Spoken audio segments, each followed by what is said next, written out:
Hi everyone. Let's take a look at the following integration example.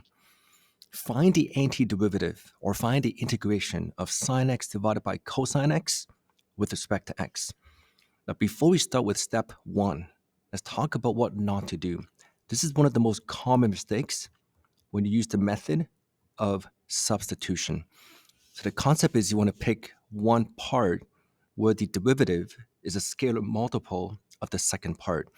So some students may look at sine x and say, well, sine x, I find a derivative, it's going to be cosine x. Another student is going to look at cosine x, find a derivative, which is negative sine x. So the question becomes, which method is correct? But the mistake is sometimes if you let u equal to sine x and you take du by dx, which equals to cosine x, look what happens. When you try to isolate for du, which equals to cosine x dx, you go back and you're thinking, wait a minute, these don't match. Cosine x dx is not the same as 1 divided by cosine x dx. This is the most common mistake. Don't do this. Now that we know what not to do, let's talk about what to do.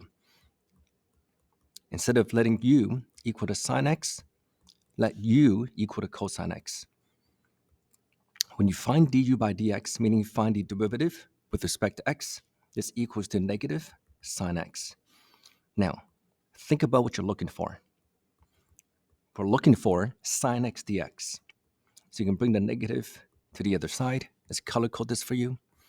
So sine x dx is going to be right there. And this is a sign that you're on the right track. And of course, if you look at the other part, u is going to be cosine x, which means it's going to be 1 divided by cosine x in a moment. The moment is here. Rewrite the entire given as the antiderivative of, instead of 1 over cosine x, it's going to be 1 over u. Instead of sine x dx, it's going to be negative du. Now again, bring that negative to the front, which is the negative of the antiderivative of 1 over u with respect to u.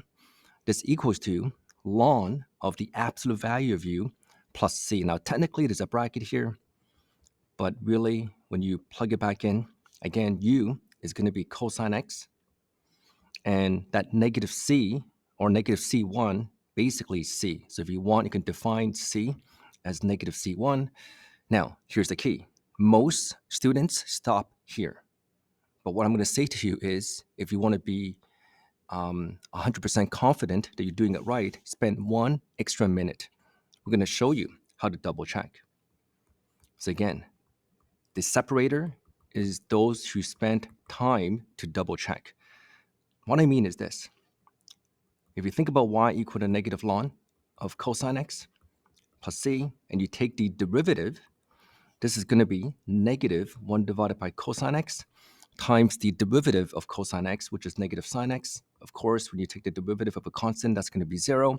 And it should not be a surprise that when you look at this answer, which is basically sine x over cosine x, that it matches the given.